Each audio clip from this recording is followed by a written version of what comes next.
ഉള്ള പോലീസുകാരുടെ കഴിവ് കുറച്ച് കാണിക്കുകയല്ല, പകരം വിനോദസഞ്ചാര കേന്ദ്രം കൂടിയാണ്. ക്ലിഫ് കൊണ്ടൊക്കെ പ്രസിദ്ധമായ സ്ഥലമാണ്.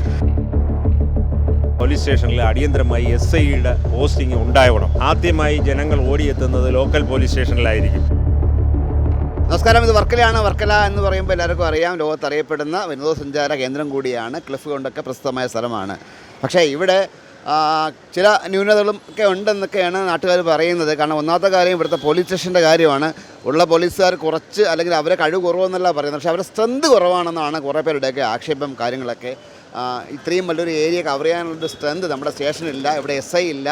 അങ്ങനെ കുറേയേറെ പരിമിതികളൊക്കെ നമ്മുടെ ഈ സ്റ്റേഷനിലുണ്ട്. അതിനെപ്പറ്റി സംസാരിക്കാൻ വേണ്ടി നമ്മുടെ കൂടെ ഉള്ളത് സുശീതൻ ചേട്ടനാണ്. അദ്ദേഹം ഇതിനെതിരെ DGPക്ക് ഒക്കെ പരാതി കൊടുത്തിട്ടൊക്കെ നിൽക്കുന്ന ആളാണ്.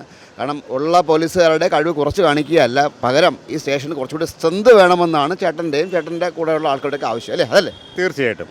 അതായത് നമ്മളുടെ പോലീസ് സേനയുടെ അല്ലെങ്കിൽ പോലീസ് സ്റ്റേഷൻ്റെ ഉദ്ദേശ ലക്ഷ്യം എന്ന് പറഞ്ഞാൽ പൊതുജനങ്ങൾക്ക് അല്ലെങ്കിൽ കേരള ജനതയ്ക്ക് ജീവനും സ്വത്തിനും സംരക്ഷണം നൽകുക എന്നുള്ളതാണ്. അപ്പോൾ നമുക്ക് തന്നെ അറിയാം, നമ്മൾ ഒരു ജനങ്ങൾക്ക് ഒരു അത്യാവശ്യം, അതായത് ഒന്നുകിൽ ഒരു അപകടമോ അല്ലെങ്കിൽ ഒരു മോഷണമോ അല്ലെന്നുണ്ടെങ്കിൽ ക്രിമിനൽ ഒഫൻസോ എന്തെങ്കിലും സംഭവിച്ചു കഴിഞ്ഞാൽ ആദ്യമായി ജനങ്ങൾ ഓടിയെത്തുന്നത് ലോക്കൽ പോലീസ് സ്റ്റേഷനിലായിരിക്കും. കൃത്യമായി, അതല്ലാതെ മേലുദ്യോഗസ്ഥരെടുത്തോ അധികാരികളെടുത്തോ ഓടിയെത്തുവാൻ കഴിയുകയില്ല. അപ്പോൾ വളരെ അടിയന്തരമായി സൗകര്യങ്ങൾ ലഭിക്കേണ്ടത് ലോക്കൽ പോലീസ് സ്റ്റേഷനിലാണ്. അപ്പോൾ ലോക്കൽ പോലീസ് സ്റ്റേഷനിൽ കൃത്യമായി ഓരോ ലോക്കൽ പോലീസ് സ്റ്റേഷനിൽ, അതായത് കേരള സംസ്ഥാനത്തിൽ ലോക്കൽ പോലീസ് സ്റ്റേഷനുകളിൽ കൃത്യമായി സ്ട്രെങ്ത് അനുവദിച്ചിട്ടുണ്ട്. അത് വർഷങ്ങൾക്ക് മുമ്പാണ് അനുവദിച്ചിട്ടുള്ളതെങ്കിലും സ്ട്രെങ്ത് അനുവദിച്ചിട്ടുണ്ട്. ഉദാഹരണമാണ് പറയുന്നത്, ഞാൻ കറക്റ്റ് കണക്കെടുത്തിട്ടില്ല. വർക്കല പോലീസ് സ്റ്റേഷനിൽ 57 ഉദ്യോഗസ്ഥരെയാണ് അവിടുത്തെ സ്ട്രെങ്തെങ്കിൽ, അവിടെ പരിശോധിക്കുകയാണെങ്കിൽ ചിലപ്പോൾ 38-40 ഉദ്യോഗസ്ഥരെ നിലവിലുണ്ടായിരിക്കുകയുള്ളൂ. അപ്പോൾ തന്നെ 10-17 ഉദ്യോഗസ്ഥരുടെ കുറവുണ്ടാവുന്നു. അതിൽ നിന്നുകൊണ്ട് പെട്രോളിംഗ് സംവിധാനം നടത്തണം, കേസുകൾ ഉണ്ടാവുന്നത് പരിശോധിക്കണം, ക്രൈം കേസുകളുടെ അന്വേഷണം പൂർത്തീകരിക്കണം, പോയിൻ്റ് ഡ്യൂട്ടികൾ ചെയ്യണം. അപ്പോൾ ഇങ്ങനെയുള്ള പല പല കാര്യങ്ങളുണ്ട്.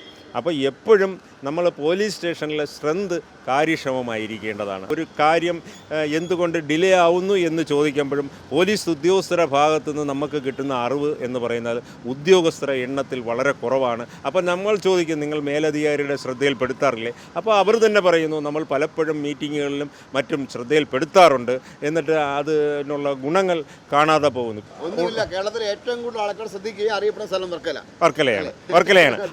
അപ്പോൾ റോഡുകളിൽ തന്നെ തിരക്കുകളുണ്ടാവും. അപ്പം നമുക്ക് വാഹനങ്ങളുടെ നിയന്ത്രണത്തിനും കാര്യക്ഷമമാക്കുന്നതിന് വേണ്ടി പോയിൻ്റ് ഡ്യൂട്ടിക്ക് ഉദ്യോഗസ്ഥരെ നിയമിക്കേണ്ടത് ആവശ്യമാണ്. എങ്കിൽ മാത്രമേ വരുന്നവർക്ക് ഗതാഗത കുരുക്കുകളില്ലാതെ വിചാരിക്കുന്ന സമയത്തിന് ഓരോ സ്ഥലങ്ങളിലേക്ക് എത്താൻ പറ്റൂ. നമുക്കിപ്പോൾ വർക്കലയിൽ നോക്കിക്കഴിഞ്ഞാൽ, നമ്മൾ വർക്കല പോലീസ് സ്റ്റേഷനെ ഒരിക്കലും കുറ്റം പറയുന്നതല്ല, എന്നാൽ പോയിൻ്റ് ഡ്യൂട്ടി എന്ന് പറയുന്ന ഒരു സംവിധാനം വർക്കല പോലീസ് സ്റ്റേഷൻ്റെ അധികാര പരിധിയിലില്ല.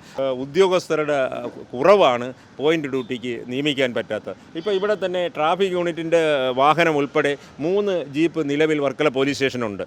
എന്നാൽ അവരുടെ അടുത്ത് ചോദിച്ചാൽ പെട്രോളിംഗ് എന്തുകൊണ്ട് യഥാസമയം നടക്കുന്നില്ല എന്ന് പറയുമ്പോൾ അന്വേഷണത്തിൽ മനസ്സിലാവുന്നത് പോലീസ് ജീപ്പ് ഓടിക്കുന്നതിന് വേണ്ടുന്ന ഡ്രൈവർമാർ വർക്കല പോലീസ് സ്റ്റേഷനില്ല എന്നാണ് അറിയാൻ കഴിയുന്നത്. ക്രൈം കേസുകൾ ഓരോ ഉദ്യോഗസ്ഥൻ്റെ കയ്യിലും കൂടുതൽ ആവുന്നതല്ലാതെ അത് അന്വേഷണം പൂർത്തീകരിച്ച് അതിൻ്റെ ചാർജ് കൊടുക്കുവാനോ അതിൻ്റെ നടപടികൾ സ്വീകരിക്കുവാനോ കഴിയുന്നില്ല. ഈ ക്രൈം കേസുകൾ കുറയണമെന്നുണ്ടെങ്കിൽ പെട്രോളിംഗ് സംവിധാനം കാര്യക്ഷമമാക്കേണ്ട ആവശ്യമാണ്. അതിനോടൊപ്പം തന്നെ എടുത്തു പറയേണ്ട കാര്യം, ഇത്രയും ഹെവി ലോഡായുള്ള ഒരു വർക്കല പോലീസ് സ്റ്റേഷനിൽ SI ഇല്ലാതായിട്ട്, നേരത്തെ 2-3 SIമാർ വർക്കല പോലീസ് സ്റ്റേഷൻ ഉണ്ടായിരുന്നു, എന്നാൽ SI ഇല്ലാതായിട്ട് ആഴ്ചകൾ കഴിയുന്നു. നമ്മുടെ സംസ്ഥാന സർക്കാരിൻ്റെ മൂല്യച്യുതിയെക്കുറിച്ചാണ് ഇപ്പോൾ ചേട്ടൻ സംസാരിച്ചുകൊണ്ടിരിക്കുന്നത്. കാരണം ശരിയാണ്, ഞങ്ങളും ഒരുപാട് കാലം ഈ വാർത്തയൊക്കെ ചെയ്യും. ഇവിടെ ഒരു കായ്ക്കൊരു മരണമൊക്കെ നടന്നു, ഒരു കൊലമൊക്കെ നടന്നു.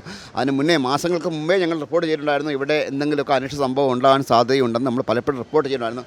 അതുപോലെ ഒരുപക്ഷേ മുഖവിലേക്ക് എടുക്കാത്ത ആയിരിക്കില്ല, ഇതേപോലെ സ്ട്രെങ്തിൻ്റെ കുറവായിരിക്കും. തീരദേശ മേഖല കൂടിയാണ്, ഒരുപാട് ജാഗ്രത പുലർത്തുന്ന സ്ഥലം കൂടിയാണ്. ശിവഗിരിയുണ്ട്, നമ്മുടെ വർക്കല, പാവനാശം, ക്ലിഫ്, അങ്ങനെ തുടങ്ങിയിട്ട് ഒരുപാട് കാര്യമുള്ള സ്ഥലമാണ്. ഇവിടെ വേണ്ടത്ത ഒരു മാൻ പവർ പോലീസിൻ്റെ ഭാഗത്ത് നിന്ന് ഉണ്ടാവണം എന്നുള്ള ആവശ്യം ഇതിന് മുന്നേ ശക്തമാണ്. ഇപ്പോൾ ചേട്ടൻ പരാതി കൊടുത്തതിൻ്റെ പേര് ചേട്ടൻ തുറന്ന് പറഞ്ഞതേ ഉള്ളൂ. ഒന്ന്, വർക്കല പോലീസ് സ്റ്റേഷൻ്റെ നിലവിലുള്ള സ്ട്രെങ്ത് എത്രയാണോ അത് പൂർത്തീകരിക്കുവാൻ മേലുദ്യോഗസ്ഥർ തയ്യാറാവണം. അതുപോലെ തന്നെ ഇത്രയും ഹെവി സ്റ്റേഷനായ പോലീസ് സ്റ്റേഷനിൽ അടിയന്തരമായി SIയുടെ പോസ്റ്റിംഗ് ഉണ്ടാവണം. ഏതായാലും ഗവൺമെൻറ്റിൻ്റെ ഭാഗത്തുനിന്ന് ആവശ്യമായ കാര്യങ്ങളൊക്കെ ഉണ്ടാവുമെന്ന് നമ്മൾ വിശ്വസിക്കുന്നു. ചേട്ടൻ ഇപ്പം മുന്നിട്ട് ഇറങ്ങിയൊക്കെയാണ്. ചേട്ടൻ്റെ പേരിൽ ഒരു പരാതിയും കാരണം മുന്നോട്ട് പോയിക്കൊണ്ടിരിക്കുകയാണ്. ഇങ്ങനെ ഇതിപ്പോൾ ചേട്ടൻ്റെ മാത്രം ആവശ്യമല്ല, ഇവിടെയൊക്കെ നിൽക്കുന്ന ഓരോ പൊതുജനത്തിൻ്റെ ആവശ്യമാണ്. അത് യഥാവിധം പരിഹരിക്കുമെന്ന് നമ്മൾ പ്രതീക്ഷിക്കുന്നു. ഇസ്മിയസിനുവേണ്ടി ക്യാമറമാൻ അരുൺ സാറിനൊപ്പം ശ്രീജിത്ത് മാരാ.